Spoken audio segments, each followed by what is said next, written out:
Good morning and welcome to the International Ocean Film Festival. My name is Anna Blanco and I'm the Executive Director of the International Ocean Film Festival. It's my pleasure to welcome you today. It's my pleasure to welcome our panelists, but also all of our guests who are joining us on the live stream. We're excited to have you here today. For those of you who are familiar with the film festival, you know that we typically host our film festival in March, but this year we've had to postpone it due to the global pandemic. But it's afforded us the opportunity to host a number of Q&As with guests from around the world, including our guest today from Chile. So strongly encourage you to watch the films. They're available until August 9th. And it's a great opportunity to learn more about our oceans and learn more about what we can do to help protect them. The mission of the International Ocean Film Festival is to save our oceans one film at a time. So we appreciate your support and we look forward to hearing from you on the questions today and on the remaining Q&As that we're doing throughout this week. So without further ado, let's get started. It's my pleasure to introduce our moderator for today's program, Sebastian Nicholls. Sebastian is an avid diver himself. He has been with the film festival for 4 years.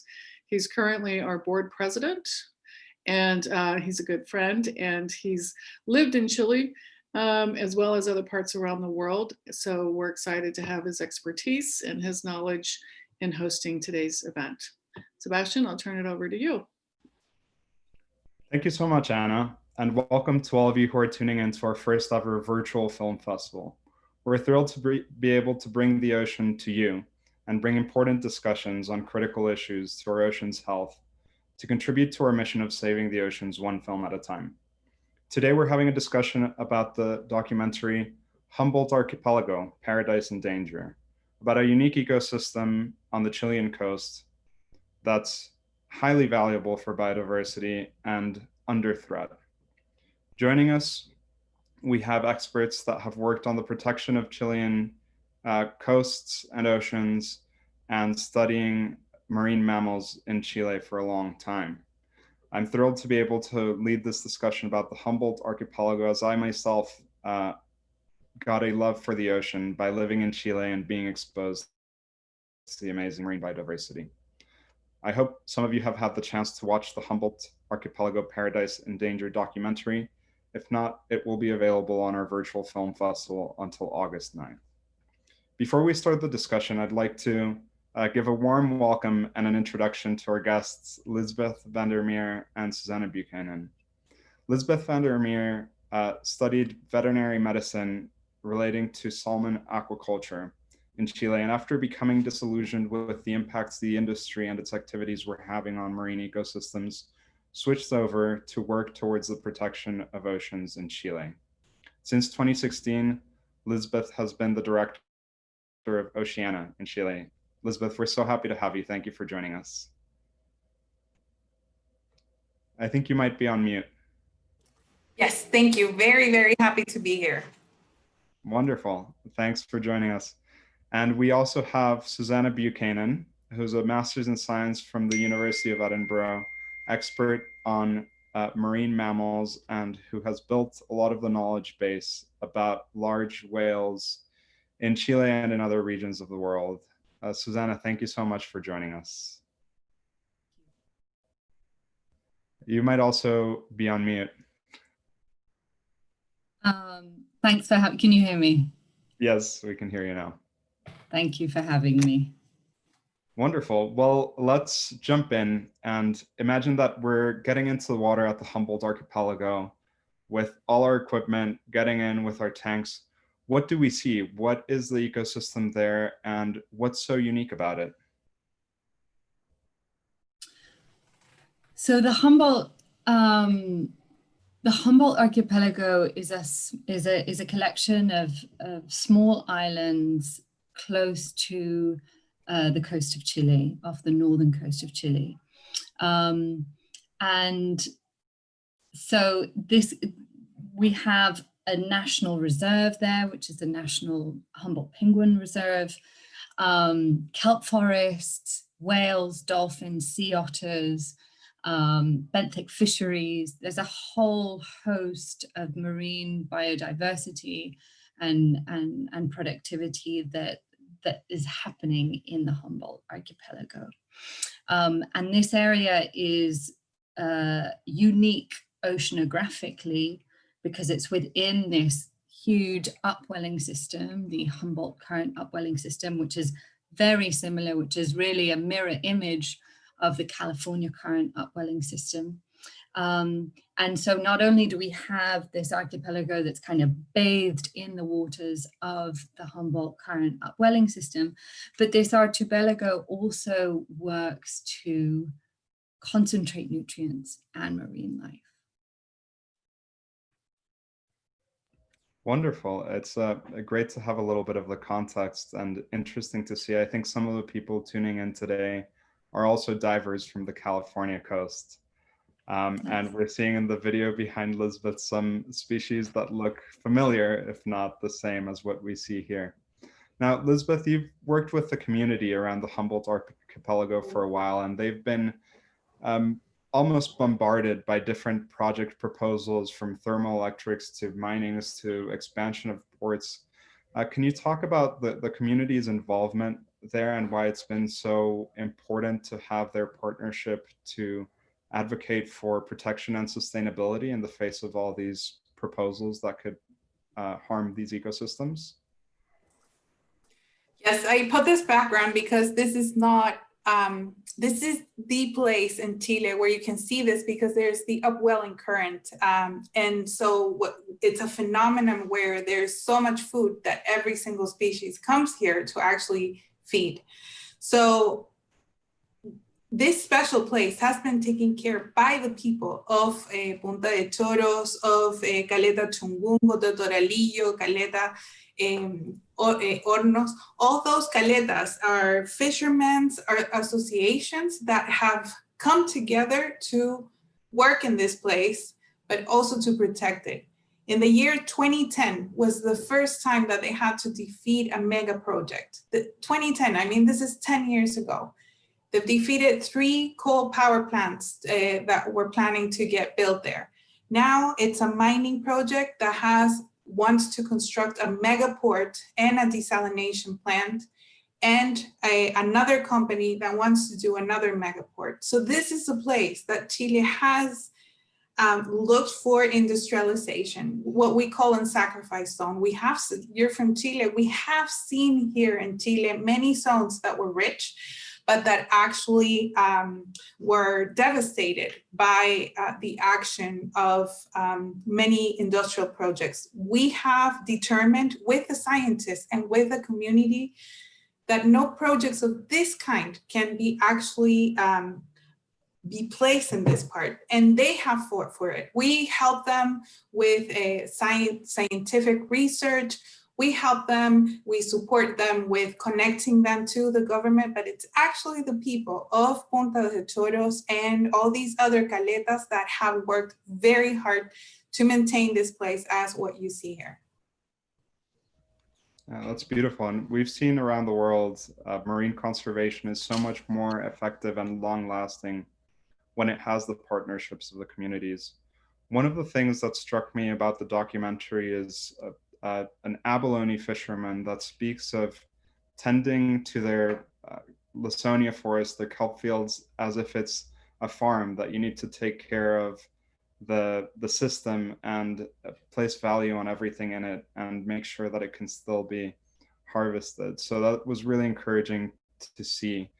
Liesbeth and Susie, for both of you, working with different communities along the coast of Chile, have you seen that there's a growing sense of the need for stewardship of their marine environment, especially in the face of growing threats like climate change and industrial projects of the type that have been proposed around the Humboldt Archipelago? Go ahead, Liesbeth. We might have lost Liz there for a second. Well, so I did my PhD research in Patagonia, with working very closely with a local Chilean NGO and also the local community. And I mean, certainly, so my background is in baleen whale acoustics and ecology. And, you know, starting off in Patagonia, in Chile, and then moving further north eventually to end up in the Humboldt Archipelago.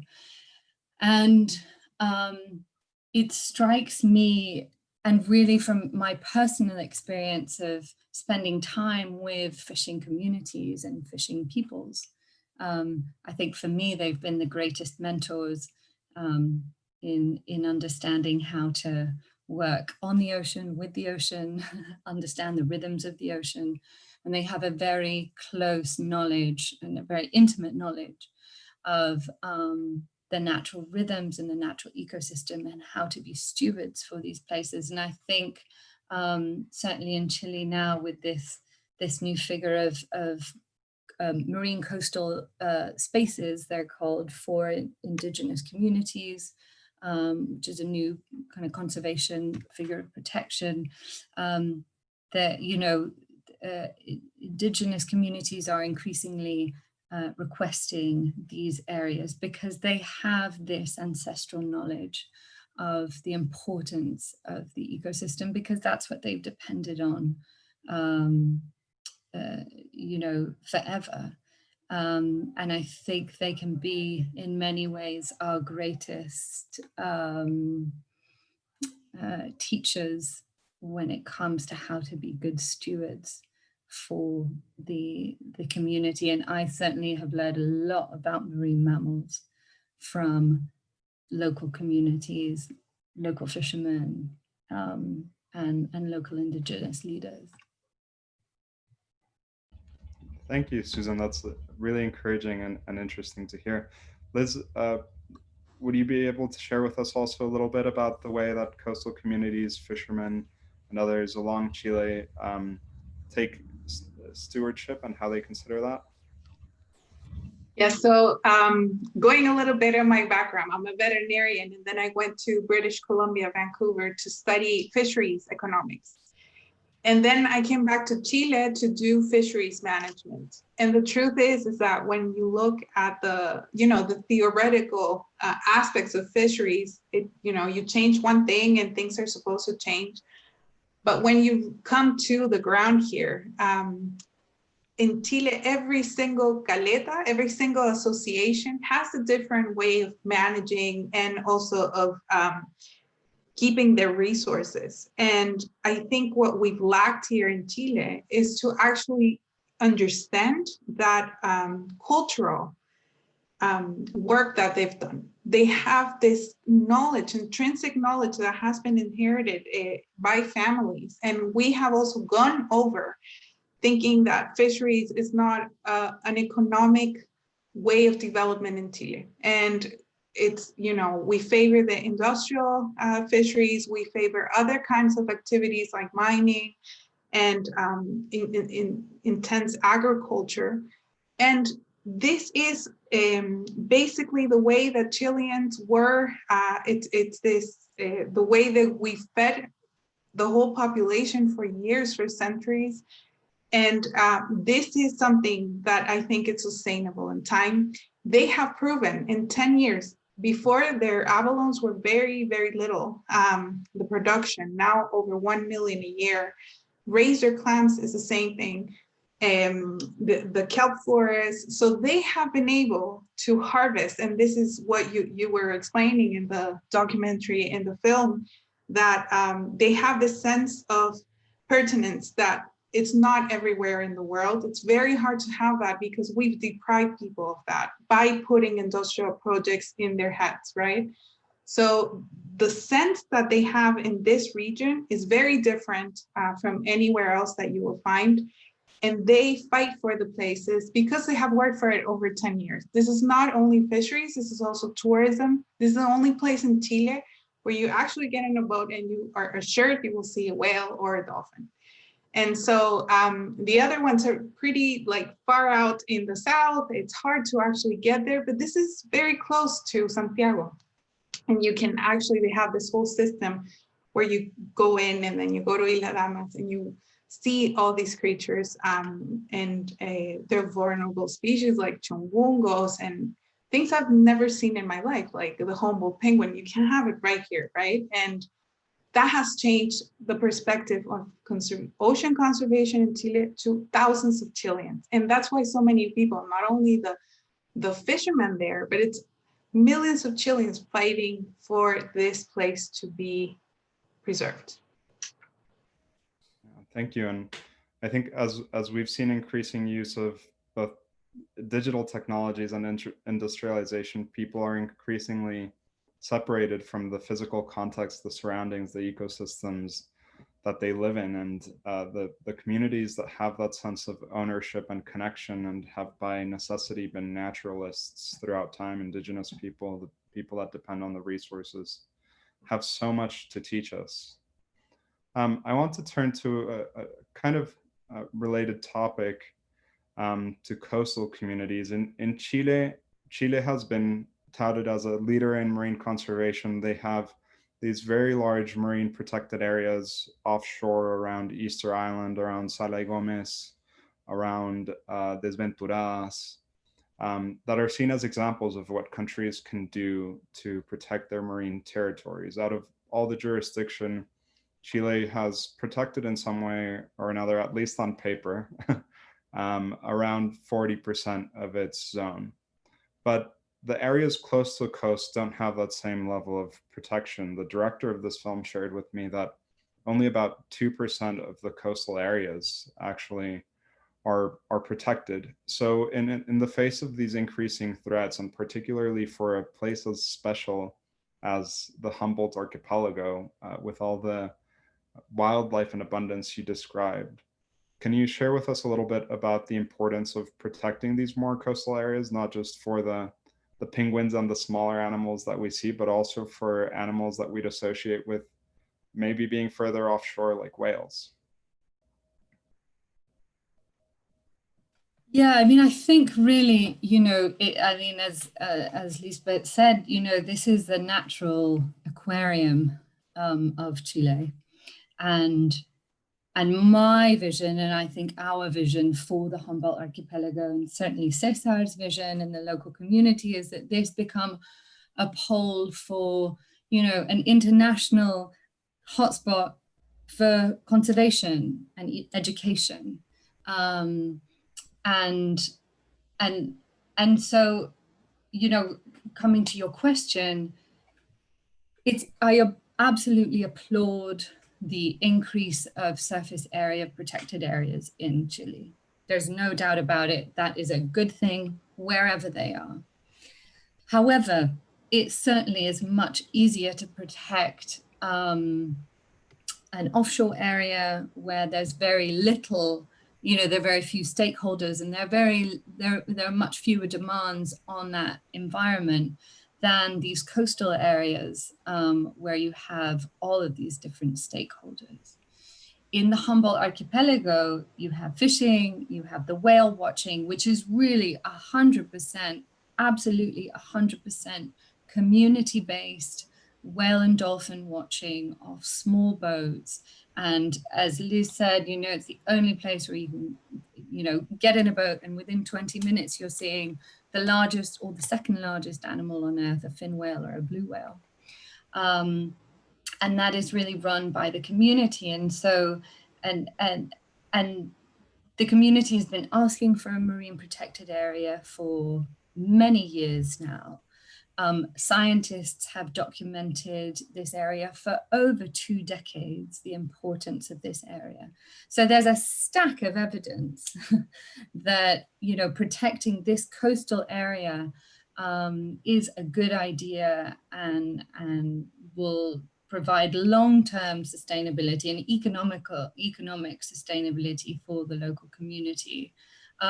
But exactly this, this is an area that also has these demands by mining and megaports. And so there are all these demands on this area. But really, I think if we don't ensure that these coastal areas that are really under pressure in a way that maybe offshore areas aren't, then, we can increase the percentage of coverage, right? But we're missing something, because we're missing, protecting areas that are representative of certain ecosystems, like the Humboldt Archipelago is, and areas where you really have many, many pressures and a big need for conservation. Yeah, and protecting areas is such an important goal to have, but there's many obstacles on the path to get there. And one of the biggest ones for the Humboldt Archipelago area is this mining proposal in the region that's up for a decision by an environmental court.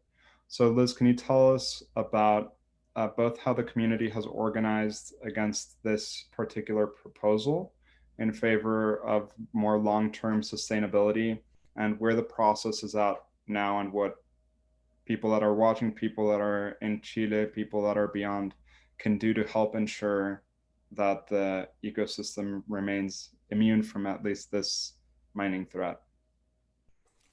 So I do have to say that in Chile, every single mining project goes through a process of environmental evaluation, okay? They all have standards, the same standards, but this one did not comply with the usual standards. Why? We don't know. And this is what we have evaluated. It's unfair also for the other mining projects that have gone through very thorough environmental evaluation. So we looked into this project and we saw that the baseline of this project was very, very shallow. And so you need to know what is there in order to make your plans to see if you can actually mitigate or compensate. But at this point, the baseline was so shallow that you can't get any conclusions from that. Also, when you have this kind of ecosystems, there's actually this modality in Chile where you can actually, the process is terminated at very early stages. They say, not here, I'm sorry.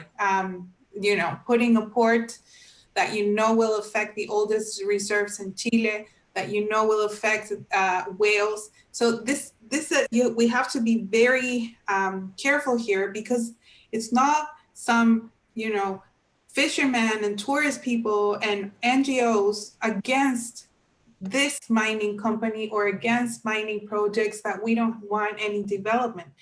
This is actually a place that has been thoroughly studied, because there is a university that is like 1 hour away from this place. And we have science that dates from the 60s that says this is a unique place in Chile. And so if you use that science, if you actually looked at those papers, you would never consider the approval of a project of this kind. Why? Because it's a mega port, and you know that there are spills. The currents go from south to north, and the reserves are on the north of the project. It's embedded in the middle of where all the whales are resting, where all the penguins feed. And so why do an intervention in the middle of a place that it's considered a hotspot of biodiversity? There's iron everywhere in Chile. This is really not needed in this place. And I think that environmental evaluations in Chile are usually well done, but we have actually overseen this, and that's why we have been 3 years in court, back and forth. The Supreme Court, because this project was at some point rejected nationally and regionally by the local authorities. And now the company has questioned this rejection, and then we go back and forth into the legal system for 4 years. I mean, NGOs shouldn't be spending their money on this. We really should be creating new areas that are, not in thousands of projects with, in processes with courts. But we do understand that this is an emblematic case, that we think that in Chile, every single mining project should go through the same standards and not have special, treatment, and especially not in this area.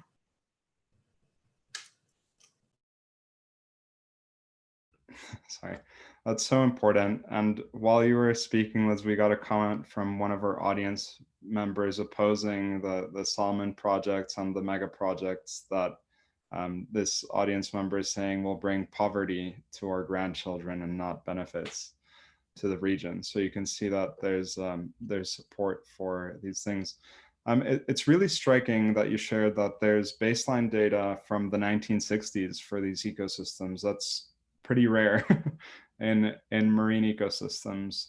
And in the film, one of the species that's featured is, of course, the fin whale, and with Dr. Buchan talking about the importance of this whale, but also that it was one of the most impacted, or the most impacted whale by whaling in Chile. So I thought, given your expertise on cetaceans, maybe you could share with us a little bit about the story of whales off the Chilean coast, where there's data from the 60s and what has resulted from protecting certain species. Yeah, I mean, it's really astonishing, actually, this, and the data from the 60s is actually specifically at the Humboldt Archipelago. So, you know, there are many parts of the Chilean coast that are understudied, but this particularly, there's a body of scientific evidence that shows the productivity and biodiversity of this area for, you know, exactly as Liz says. So when it comes to the whales, we have Chile, like many countries, was a whaling country. There were whaling stations all the way along the Chilean coast. And in the Humboldt Current system, fin whales and sperm whales were the most caught species. And then blue whales as well, and sei whales and humpbacks and other species too. But certainly, you know, tens of thousands of fin whales were taken from Chilean waters. And we have this place which is the one place off Chile that you're most likely to see fin whales, the second largest animal on Earth in the history of our planet. And they aggregate in the waters of the Humboldt Archipelago. You know, oceanographically, those islands concentrate prey. These whales are feeding off prey. So we take poop samples from the whales to find out what they're feeding. We do surveys to find out, you know, when they are and where they are. We monitor them acoustically. We also deploy suction cup tags to look at their dive profiles to see what they're, you know, what depths they're diving to. And so these whales are coming into the waters of the Humboldt Archipelago starting last year. It was really in October, so spring into summer, late summer, and by May, June, they're kind of tapering off. And we really actually don't know where they go after that. And I have colleagues that are working on satellite tagging them at the end of the season to see where they go. So they're quite a mysterious species. Fin whales are quite elusive in many ways. And they come, but we do see them, you know, tens of fin whales at a time feeding on this very, very productive, krill-rich, upwelling water in the Humboldt Archipelago, really near the islands. And, you know, an archipelago is almost like a natural net to trap plankton. And this mega mine, well, this mega port project is cutting straight through two of the main islands. So you're really fragmenting that habitat in a huge way. And when you open up a shipping lane of that size, where you had these big tankers coming in once a week, the risk of collision to these animals is significant. In fact, fin whales are the baleen whales that are most hit in the world by marine traffic, and one would think that these animals, you know, should be able to avoid large ships. They just can't for a number of reasons, to do with the low frequency noise, to do with their evolution. They just haven't evolved with a predator like you know, a huge ship that's traveling at 20 or so knots. And so, you know, the risk of collision to these animals that remain endangered after centuries of whaling, you know, we're trying to protect their critical habitat so that they have a chance at recovering. And if we open up a highway in the middle of, as far as we can tell, the most, you know, critical habitat for fin whales off the coast of Chile, then we're doing their protection a real disservice, as well as the local community that runs, you know, these whale watching operations that depend on fin whales as well in summer, and is a really strong economic alternative for them. So we're really trying to protect these fin whales, you know, from collision, and also from just the noise, that low frequency noise from ship motors. And we talk about this a lot in the documentary, in Susannah's documentary, you know, the ship noise as well, which basically masks low frequency noises, the low frequency vocalizations of fin whales and blue whales, you know, also impacts their communication space.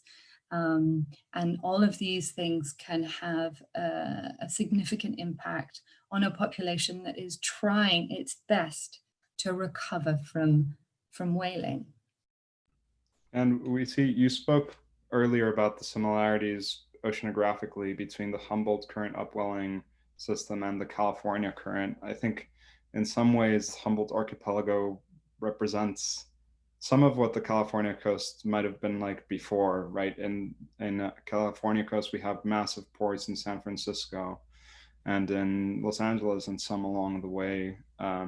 And we see that there's a tremendous impact of ship strikes on humpback whale populations, on blue whale populations, and other whales that frequent our coasts. So where there's a chance to avoid that before it happens, it seems like there's a very strong motivation. Absolutely. And I mean, then, you know, the money that you then have to spend trying to get ships to avoid whales. And, you know, in California, there's been a lot of work done on moving shipping lanes and technologies, you know, to alert to the presence of whales. And you know, that has to happen where shipping lanes are already open. But let's not open a new shipping lane in this area, you know, that exactly is, you know, a biodiversity hotspot, and such a good example of what these productive upwelling systems, you know, are. Yeah, fantastic. Thank you, Dr. Buchan. I want to stay on the topic of animals for a little bit, because I know whales and marine mammals are fascinating to much of our audience. We've spoken about the biodiversity, but not so much about some of the specifics, you know, how many different species of whales and dolphins frequent these waters. And I didn't send these questions before, so I might be catching you off guard, but could you tell us about some of the, you know, characters as species that visit the Humboldt Archipelago besides the fin whale? Yeah, so, well, generally off the coast of Chile, you can actually see half of the world's cetacean species. So between the Humboldt current system and Patagonia, you know, there's 44 species of cetaceans, whales and dolphins that we can see. But in the Humboldt current archipelago, so on top of, you know, the fin whales, which is kind of our star, our flagship species, we get blue whales, Chilean blue whales that have their own dialect. And we know that this is a population of blue whale that moves between the Chilean coast and Galapagos. It has nothing to do with Antarctica, does not depend on Antarctica, but depends on the Chilean coast for feeding habitat. So we've got blue whales, humpbacks, minke, sperm whales offshore, riso dolphins, pilot whales, many, in fact, of the kind of the star species that you get off California as well. You know, then looking at the smaller guys, we've got bottlenose dolphins, resident bottlenose dolphins, and also transient bottlenose dolphins, orca, 2 species of sea lion. We've got the chungungo, which is the smallest marine mammal in the world. It's a very small South American sea otter that feeds off the kelp forests, you know, the invertebrates in the kelp forests, all within a very small area. And then penguins. We've got our penguins on top of the island, and a bunch of other, you know, seabirds, diving storm petrels and albatross occasionally, and giant petrels. So it's really, you know, it's this place is bubbling with life. Yeah, absolutely. Yeah, it's beautiful to hear about such abundance and diversity and concentrated in such a small area. It must be really striking. The story of the blue whales that were identified from basically you eavesdropping on their conversations is quite striking as well, and also raises the importance of protecting not just areas within jurisdictions, but also beyond jurisdictions. These are species that go huge distances to the Galapagos to be able to properly protect these really incredible species.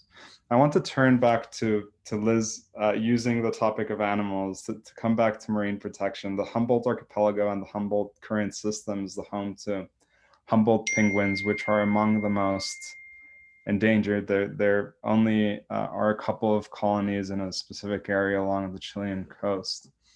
And the director of this film shared with me that there's no large protection zones within the Humboldt Current upwelling system. So could you share with us why the effort's so important to get some of these areas protected within the Humboldt system, and the role the Humboldt Archipelago specifically plays in ensuring the survival and the continuation of this marine life? So I worked to protect Juan Fernandez, which is an island in off seas, the Oceanic Islands in Chile. When you're looking for protection, you can't go for very small places. Why? Because a penguin, why are the 80% of the Humboldt penguin population it's there? Well, it's because they feed there. And it's not that they feed like 1 kilometer away from where they are nested, where they settle. They actually can feed up to 30 kilometers from where they are nested. So you have to protect the whole ecosystem. If you protect only one little piece, a reserve and the rocks and the areas surrounding it, it's not enough. You need a huge range of area to protect the whole ecosystem, where they feed, where they rest, where they travel, where they nest. So we are trying, it's basically called the Humboldt penguin ecosystem, but the ecosystem is so rich that many other species that actually migrate into other places of the Humboldt currents are also important. But so we have distinguished an area that is 4,000 kilometers squared. It's not us as Oceana. This has been done by the scientists and the local community who have worked in, I can't tell you how many workshops to actually create this area. In paper, that's ready. And you know what happens? Every time it gets to the national level, in Chile, it's actually many ministers, a Minister of Agriculture, Economy, Treasury, Health, and many ministers who have nothing to do with the environment sit together and say, okay, we approve this area. It has been to that point many times, but there is always an economy or a mining minister that says, no, I want to cut this place off, because they want to still do mining activities. But you know, every time that happens, the fishermen say, I don't want it like that. I want the whole area. This is what we fought for over 10 years, and we're going to fight for another 10 more. So we stick to their, to their thoughts, and we have been trying this for many, many years. So we really hope that at this point, once this mining company is rejected fully, we will be able to push for a marine protected area of multiple uses where tourism and artisanal fisheries will be prioritized and secured for the rest of time, let's say. And that was striking to me that Caesar, the director of the film, shared with me the proposal had basically been, signed by the past president, and it's run into these roadblocks. The politics of conservation are really not where they need to be when the threats are mounting. We were speaking before going live about how climate change is having parallel impacts in both the California coastal ecosystems that have a lot of kelp beds that are turning to urchin barrens as climate change impacts them, and the Lawsonia and kelp forests along the Chilean coasts are facing similar threats. So we really need to focus efforts on protection when there's increasing threats rather than delaying the actions required to protect biodiversity. On a sort of related note, we had a question from an audience member about one of the events that was featured in the film, the Humboldt Archipelago becoming a Mission Blue hope spot, and oceanographer Silvia are all bringing her voice to support protections there. And so the question is, when did it become a hope spot, and what's the significance of the Humboldt Archipelago having hope spot status for the communities, for its protection, for the value of this ecosystem? That's to both of you. Yeah, I would say that, it's hugely significant. The hope spot concept is to highlight areas that are important for the health of the oceans globally. And so we got in touch with Silvia, who happened to be in Chile. This must have been 3 years ago now, and took her diving at the Cesar, with Cesar, the filmmaker. And so we took her diving off Isla Chañaral, one of the islands in the Humboldt Archipelago, and it was really wonderful to be able to get her behind our cause. And obviously she has such a broad range of experience. She recognizes immediately what is important about a site, oceanographically, biologically, ecologically, but also what is important to highlight, and for her to be able to highlight this site. So it was declared a hope spot almost 3 years ago, and I think this is really important, to highlight the importance of this area. So Cesar and myself are kind of the hope spot champions, and so much of Cesar's work on documenting the reserve photographically, he's got a huge body of underwater photography on the Humboldt Archipelago. And then this film, really means that, we had a really strong case essentially to ask for this, to request this hope spot, and it was granted pretty quickly. So yeah, just a big shout out to Mission Blue and Silvia, and thank you for their work. It's been a goal of mine to one day dive with Silvia, so hopefully I'll be able to do it, and doing it in a place as spectacular as the Humboldt Archipelago would be a nice plus. So there's a lot of different issues with the Humboldt Archipelago. Some threats that are present in different parts of the coasts have not made it there. So there seems to be a really important opportunity to protect the area before it's affected further. I want to remind our audience that they have the opportunity to ask questions if they'd like about Humboldt Archipelago, about Susannah, about Dr. Buchan's and Liesbeth's efforts to protect marine ecosystems in Chile as well. And on that, we have another question from the audience about how can we raise awareness both within Chile more broadly beyond the direct community there and around the world about the issues taking place at the Humboldt Archipelago, and what can we do as individuals both in Chile and outside of Chile to support its protection? So here in Chile, we have the Humboldt Alliance that over 90 NGOs have signed onto. So nationally, this is a national movement. I mean, this is way out there.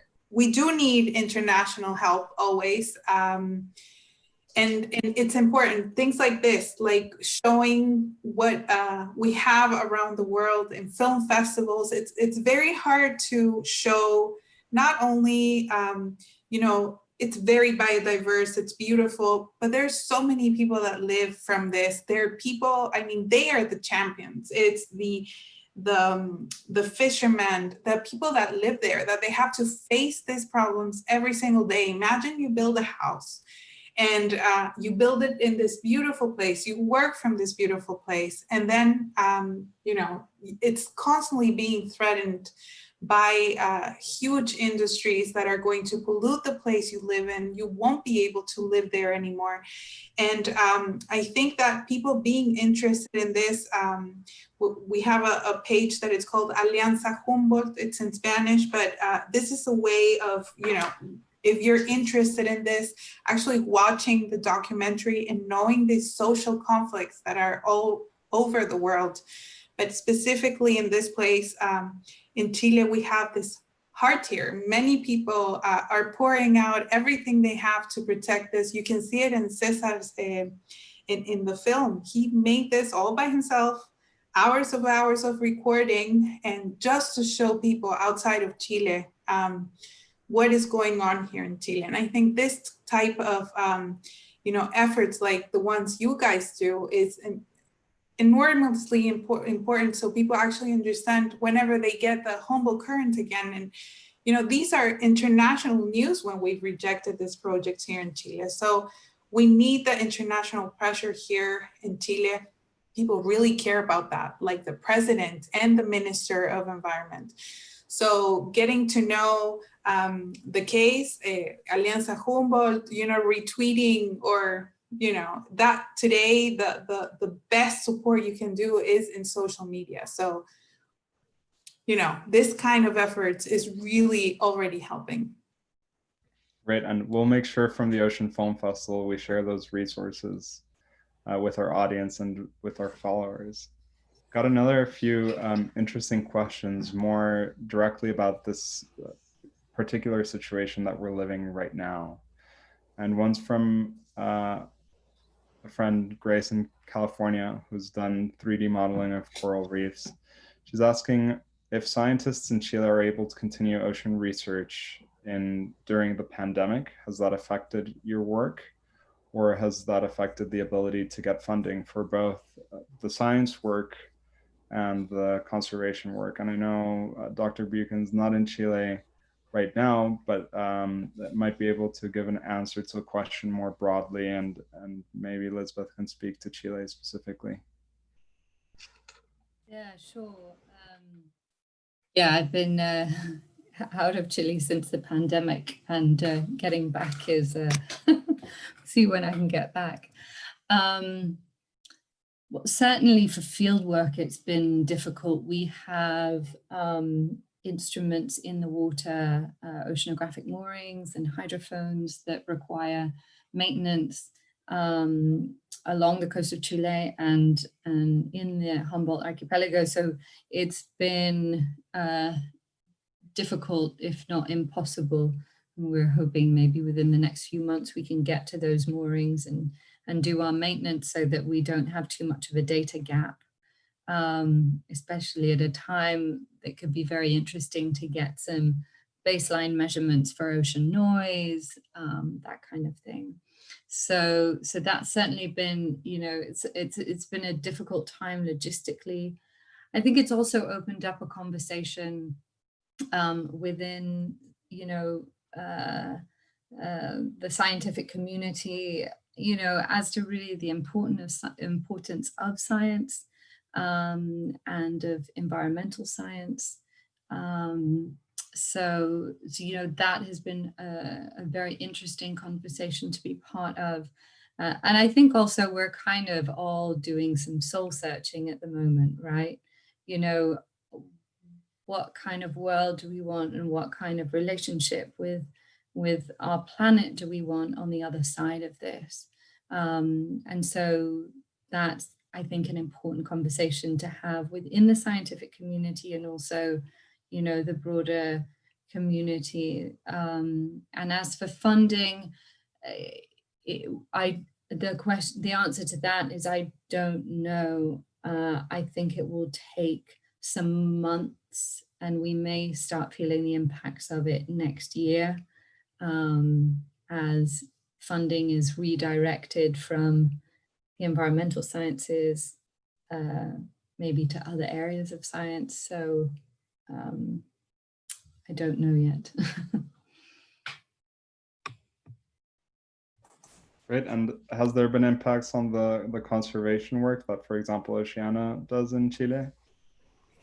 Environmental fundraising is always an issue. This is not a new thing to us. So it's who hasn't been doing soul searching is the industry today in Chile. I think they're the only ones who haven't stopped. They're actually convincing people, you know, for example, the mining company Dominga, they have a lifespan of 20 years, right? But they will destroy an ecosystem forever. That's basically what we know. But here in Chile, sadly, this has been an opportunity for many companies that destroy the environment to do their lobbying in these times. So we are more worried about those kinds of, you know, of movements than the attacks have been stronger because they say these people don't want development. They, you know, we need to reactivate the economy by destroying the environment. We can't really look at the environment right now. And you know, I'm a little afraid that we might have to go back some years in conservation after this. Hopefully not, and hopefully the government is not willing to do that. But there is a tendency of, you know, old history of being like that. And therefore, we are putting all our efforts on courts, on doing reports, on working on our online distribution and you know, trying to let people know what is going on. And at this time, we are in defense. This is what we do. And we can't go to any areas because they are, for example, in Punta de Choros, en Liguera, and that whole region, they don't have a hospital. So if we bring the virus there, it could be fatal for these people. And therefore we've respected that. And we've actually worked on plans so they, you know, get locked and nobody can go in.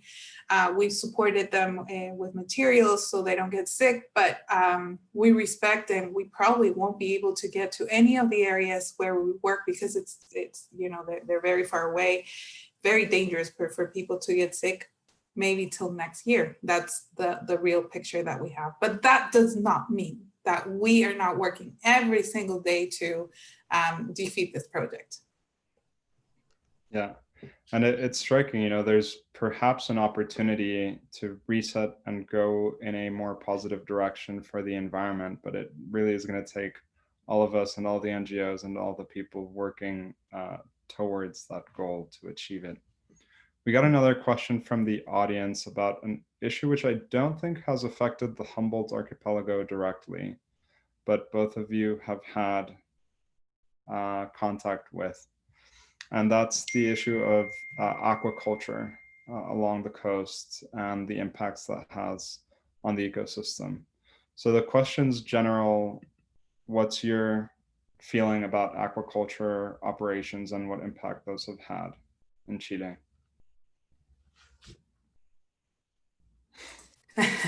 I'll defer to Liz, for sure. Okay. Yes, Oceana has been, trying to work on transparency on aquaculture. We have a huge problem here because salmon aquaculture is now raising up to 900,000 tons a year. Total landings in Chile of fish, just so you can have a reference number, is 2.5 million tons, meaning, this is a large value. The volume also implicates salmon are not endemic from Chile, they're exotic species. They have scapes. When they scape, they eat all the fauna from the fjords that are very small. That's what our native fauna used to be. They have impacts because they give them a lot of antibiotic, over 400 tons a year, that is in contact with all the other wild species. They also use insecticides to kill parasites. So it's very invasive in the most pristine areas of Chile. What we are trying to do is actually save the last part of Chile in Cataralixar, and it's to make a huge part of Patagonia to be, without any salmon aquaculture in that place. It's the last laboratory. This is the last places we will see. Lots of ecosystems go. It's very interesting, the systems of Patagonia, because there are, glaciers that meet with sweet water and salt water. So all those ecosystems are completely different. In Chile, when we did aquaculture, the authorities at that time pointed with their fingers for concessions. And so there isn't a baseline study again, because this happened in the 80s. And so many of those ecosystems have been lost. Imagine, if you can imagine, 890,000 fish in one pen, and all the feces that are below that pen. So all that they have created irreversible ecosystem changes that we will probably never know what they used to be. That's striking and worrying, and hopefully there can be places that remain free from those impacts. We're coming up on the end of our time, and so I wanted to give a chance to both of you to say any final words about Humboldt, about the work you do, whatever comes up to mind.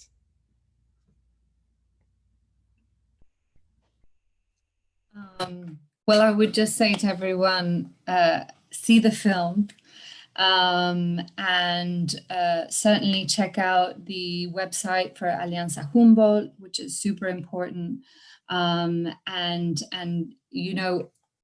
we need the help. We need, the message to be spread. So please do see the film and stay safe. And I hope on the other side of this that people can come to the Archipelago Humboldt, see the whales, see the penguins with the local community. And yeah, that's it.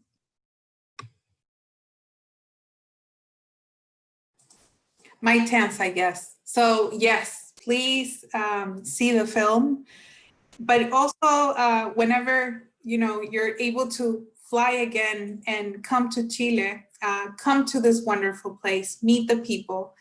I think there are not that many places on Earth where people are all conscious about these very special places.